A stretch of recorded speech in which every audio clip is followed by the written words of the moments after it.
समझ में आ रहा है ना? समझ में आ रहा है? विश्वास करोगे तो परमेश्वर की महिमा करोगे, विश्वास नहीं करोगे कुछ नहीं करोगे।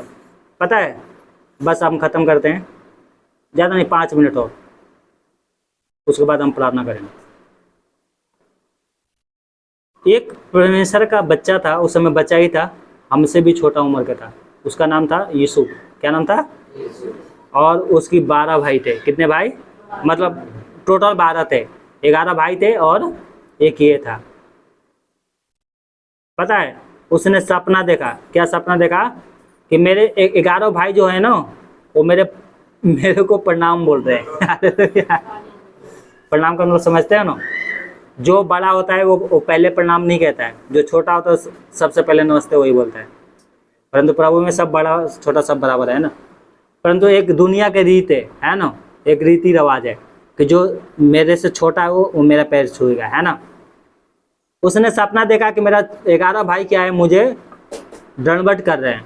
फिर एक दिन सपना देखा कि मेरा भाई नहीं, मेरा माँ बाप भी मुझे दंडवत कर रहे हैं। हालेलुया, मेरे माँ बाप भी दंडवत कर रहे हैं। पता है, जलन के कारण इसके भाइयों ने अपने भाई को क्या किया, जान से मारने की कोशिश किया, उसको मिस्र के हाथ क्या कर दिया, बेच दिया।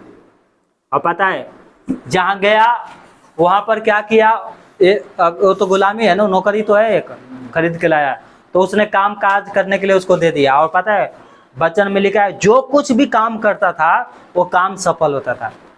और एक दिन उसकी मालिक को पता लग गया कि ये जो भी काम मैं देता हूँ वो काम करता है, जो काम आज तक नहीं हुआ वो उसमें आशीष कैसे पा जाए। उसको बाद में पता चला कि परमेश्वर का आत्मा इसके साथ रहता है। हालेलुया, परमेश्वर साथ रहता है। और पता है, सब कुछ पे क्या कर दिया, अधिकारी ठहरा दिया। और पता है, उसकी पत्नी ने इंतजाम लगाया उल्टा सीधा और उसको जेल में डलवा दिए। किसमें? जेल में डलवा दिए। सोचो, ये सोच रहा था ना, ये भी सोचा होगा कि बताओ प्रभु इतना दुख दे रहा है, क्या फायदा प्रार्थना में जाने के लिए, क्या प्रभु का भय मानने से। मतलब पहले तो अपने माँ बाप के साथ था, अब उन लोगों ने बेच दिया, अब नौकर बन के जी रहा था, अब क्या है, जेल में डलवा दिया परमेश्वर ने। और पता है, जेल में भी जेलर जो था ना, जेलर, पता चला कि इसके साथ पवित्र आत्मा रहता है, पूरा जेल पे उसको मालिक ठहरा दिया। मतलब वो बाहर तो नहीं जा सकता था, लेकिन जितना बाहर से सामान आता था खाने पीने के सब कुछ पे, हालेलुया। और पता है, वहां से उसका परमेश्वर आशीष देना स्टार्ट करता है। हालेलुया। वहां पर प्रधानमंत्री के 2 नौकर आते हैं वहां पर, अधिकारी, एक खाना बनाता था और एक पिलाता था, है ना। तो आते हैं वहां पर, और पता है, उसमें से एक ने पाप किया था राजा के विरोध में, और दोनों रात में सपन देखा, और दोनों उदास बैठे हुए थे। सुबह परमेश्वर के वो जो परमेश्वर का जो जन था यहोशू, उसने पूछा, जोसेफ क्या पूछा उससे, यहोशू नाम था ना, हाँ, यहोशू ने पूछा कि क्यों उदास बैठे हो, तो उन्होंने बताया कि हमने तो सपन देखा था इसलिए उदास बैठे। पता है, उसका अर्थ कोई नहीं बताया, परंतु उन लोगों ने जब सपन बताया कि मैंने ये सपन देखा, और दूसरे ने बताया ये सपन, दोनों का अर्थ बता दिया।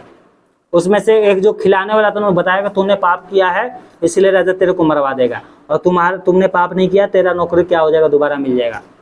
और पता है, वैसे ही हुआ। और बोला था, जो पानी पिलाता था, पानी हो गया, दाक मधु हो गया, जो भी पिलाता था, बोला था कि जब तुम राजा के पास जाओगे ना तो मेरे बारे में बताना, देखो मैंने पाप नहीं किया है, पर लोगों ने क्या किया, मेरे को जबरदस्ती जेल में डाल दिया है, और राजा छुड़ा सकता है, तुम्हारे बात मान सकता है। तो वो गया, और पता है, जब छूट गया जेल से ना तो भूल गया। क्या हो गया, वो भूल गया। पता है, एक दिन राजा भी सपन देखा। हालेलुया। अब राजा सपन देख रहा है, और परमेश्वर का जितने पंडित थे ना, सब पंडित के जादू टोने करने वाले ओझाओं को बुलाया राजा ने, मिस्र देश का जो राजा था, और किसी ने उसका जवाब नहीं दिया। तब इसको याद आया कि अरे मैं जेल में गया था, तो वहाँ पर एक आदमी था, उसने मेरे सपन को बताया, और देखो जैसा जैसा बताया था मेरे साथ घट भी गया। और राजा को बताता कि जब आपने मुझे जेल में डलवाया था तो एक उस जेल में आदमी था, उसका नाम भी बता दिया, ये नाम है, और उसने जैसा जैसा बताया था ना वैसा वैसे हमारे साथ घटना घटा। उसने बोला जल्दी से बुला के उसको लाओ, पता है, उसको नहलाया धुलाया, नाखून हो काटा, बढ़िया से मतलब वस्त्र पहना के एकदम सेंट वो सब लगा के है ना, राजा के पास लेके आए। राजा ने अपना सपन बताया। उसने बताया कि हे राजा, उसने सपन देखा था कि 7 गाय हैं जो एकदम मोटी मोटी गाय हैं, और उसके पीछे और 7 गाय हैं जो दुबली पतली एक लकड़ी की हैं। और उन दुबली पतलियों ने क्या किया, गायों ने अच्छे से जो गाय थी उसको खा गया क्या हो गया, निगल लिया। और एक सपन देखा था, 7 बाल है, वो 7 बाल बहुत सुंदर है, मोटे ताजे हैं, कुछ भी प्रॉब्लम नहीं है। और उसके पीछे क्या 7 और भी क्या है, बेकार दुबले पतले बाल है ना। और उन दुबले पतलों ने क्या किया, 7 जो अच्छे अच्छे बाल था उसको खा लिया। बोला इसका मतलब ये है कि अब क्या है, 7 साल तक इस देश में बहुत आशीष होगा, बहुत आशीष होगा, कोई अकाल नहीं पड़ेगा, खेती बाड़ी सब अच्छे होंगे। पर 7 साल ऐसा आएगा उसमें बारिश ओस नहीं पड़ेगी, हर जगह अकाल पड़ेगा। इसलिए क्या करना है कि राजा को परमेश्वर ने दर्शन दिया है, इसका मतलब अब ये स्टार्ट हो गया है। तो राजा क्या करे, जितना अनाज इकट्ठा कर सकता है उसको इकट्ठा करे और अपने भंडार में रखे। और पता है, बोला कि एक काम करो, कोई बुद्धिमान आदमी को चुन लो, जो आपके देश में कोई बुद्धिमान आदमी हो जो इस काम को अच्छे से करे। पता है, राजा ने बोला कि तेरे से बुद्धिमान हमें कहाँ मिलेगा। हालेलुया। बोला आज से तू मिस्र का राजा है। हालेलुया। परमेश्वर ने उसको प्रधानमंत्री बना दिया। तू प्रधानमंत्री बनाया, दुख भोगेगा, प्रभु के साथ विश्वास के साथ चलता रहा, आपके साथ भी होंगे। बड़े बड़े परमेश्वर काम करता है। प्रधानमंत्री राजा बना। बोला कि पहला फिरौन तो मैं ही हूँ, परंतु मुझे कुछ चिंता नहीं, खाने पीने का मेरे को चिंता है, क्या खाना क्या नहीं, बाकी जितना काम करना है तू कर। सारा काम का अधिकार इसको दे दिया गया। हालेलुया। आप कोई भी काम करेंगे उसमें परमेश्वर आपको सफल जब ही देगा जब आप प्रभु को भय मानेंगे। ठीक है, इस बात को याद रखना है।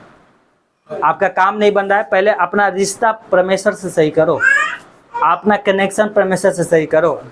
हालेलुया। जिस प्रकार से लाइट का बार खराब हो जाएगा, कभी आएगा कभी नहीं आएगा, तो क्या करते हैं हम, स्विच बदल देंगे। उसी प्रकार से हमारा कनेक्शन होता है, प्रार्थना कनेक्शन है। भजन करके प्रभु की प्रार्थना करेंगे प्रभु से, तो हमारा क्या है, आत्मा परमेश्वर की आत्मा से जुड़ती है। हालेलुया। परमेश्वर ने पवित्र आत्मा दिया है इस मंदिर में बसने के लिए, कि वो पवित्र आत्मा क्या करे, परमेश्वर से क्या करे, कनेक्शन को बना के रखे। हालेलुया। हमारे लिए हमारा रिश्ता प्रभु से सही होगा तो हम जो कुछ भी काम करेंगे उसमें हमें सफलता मिलेगी। हालेलुया। अगर आप ये समझेंगे यार ये बबलू तो अपने लिए बोल रहा है, तो ऐसा समझोगे ना, तो आपके काम में आशीष नहीं मिलेगी। आशीष जब भी मिलेगा जब आप क्या है, परमेश्वर के लिए सोचना स्टार्ट करोगे। हालेलुया। उसके लिए चिंता रहेगी कि परमेश्वर के कलीसिया को कैसे बढ़ाना है, कैसे मैं लोगों को शुभ समाचार सुना सकता हूँ, जिससे क्या है उसका भी उद्धार हो, तो आपके भी काम में आशीष मिलेगा। हालेलुया। ये आप काम करोगे। मैं ये नहीं कह रहा हूँ कि अपनी जमीन बेचकर, अपने धन दौलत लाकर परमेश्वर के कलीसिया में, नहीं, तुम कलीसिया बढ़ाओ। हालेलुया। लोगों को शुभ समाचार प्रचार करो। कोशिश करो कि संडे को मैं अकेला नहीं, परंतु किसी को अपने साथ में नए व्यक्ति को लेके जाऊंगा। देखना इसकी 2 गुना आशीष देता है प्रभु। हालेलुया। जो दुख हम यहाँ पे भोगते हैं ना, उस दुख को क्या करेगा, आशीष में बदल देगा। आपकी बीमारी ठीक नहीं होती है, आप प्रभु के लिए क्या करो, प्रभु की कलीसिया बढ़ाने के लिए करो, अपने रिश्ता प्रभु से ठीक करो, फिर देखना कैसे आपकी बीमारी दूर नहीं होगा। बिल्कुल होगा। जो लाखों रुपया आपका बीमारी में जाने वाला है वो नहीं जाएगा। क्या आप भूल गए हो कि परमेश्वर डॉक्टरों का डॉक्टर है? वो मुर्दों को जिंदा कर दिया था, लंगड़ों को चला दिया है, गूंगों को बोली दिया है। दुष्टआत्मा तो ऐसे थरथराती थी, थरथरा के भागती थी। वो ही परमेश्वर हमारे साथ है। अभी जहां भी पाँव रखता था समुद्र 2 भाग हो जाता था। लाल समुद्र को सुखा दिया परमेश्वर ने। हालेलुया। वो परमेश्वर हमारे साथ है, इस बात को याद रखना है। कभी भी निराशा होता है ना, तो उसके चिन्ह चमत्कार का याद करो। आपके जीवन में भी इससे भी बड़ा बड़ा गवाही होगा, परंतु आप करना तो अपने करने के लिए तो सोचो, रिश्ता तो सही से करो परमेश्वर से। परमेश्वर सर्वशक्तिमान है और इतनी छोटी सी दुष्ट आत्माओं से हम डरते हैं, है ना? कि हमें प्रार्थना नहीं करने देती, हमें गीत गाने नहीं देती, हमें वचन याद करने नहीं देती। बिल्कुल करने देगी, उसका बाप भी करने देगा। पहले तुम तो आगे बढ़ो। हालेलुया। एक मनुष्य के अंदर 6000 दुष्ट आत्मा होती है। सोचो हमारा शरीर कितना मजबूत परमेश्वर ने बनाया है, तो एक दुष्ट आत्मा क्या कर लेगी? 8 भी क्या कर लेंगे? सेना भी क्या कर लेंगी? प्रभु आपके साथ है तो बीमारी भी कुछ नहीं कर सकता, बीमारी भी ठीक हो जाएंगे। परंतु अपना रिश्ता सही करना है परमेश्वर से। रिश्ता सही करोगे सब कुछ मिलेगा। समझ गए आप? साइकिल चलाने आता नहीं है, हम परमेश्वर से मांगे प्रभु हमें साइकिल दे दे, साइकिल दे देगा वो, गोड़ हाथ तोड़वाने के लिए, है ना? कार मांग रहे हैं, ड्राइविंग तो आता नहीं है, कार ही मांग रहे हैं, है ना? पता लगेगा कहीं ले जाकर ठोक दे, किसी के घर ही उड़ा दिए, दे देगा। पहले सीख तो लो। हालेलुया। हम चाहते हैं कि हमें आशीष मिले, तो पहले प्रार्थना करना तो सीख ले, भजन करना तो सीख लें, कोशिश तो करें सीखने की। आज घर में बैठने से क्या सीखने को मिला होगा? घर में बैठते हैं हम लोग, संडे को नहीं आते, क्या सीखने को मिलता है? कुछ मिलेगा? नहीं मिलेगा। यहाँ पाएंगे तभी तो सीखेंगे। तो इस बात को याद रखना, ठीक है? आइए आंखों को बंद करें, हम प्रार्थना करते हैं।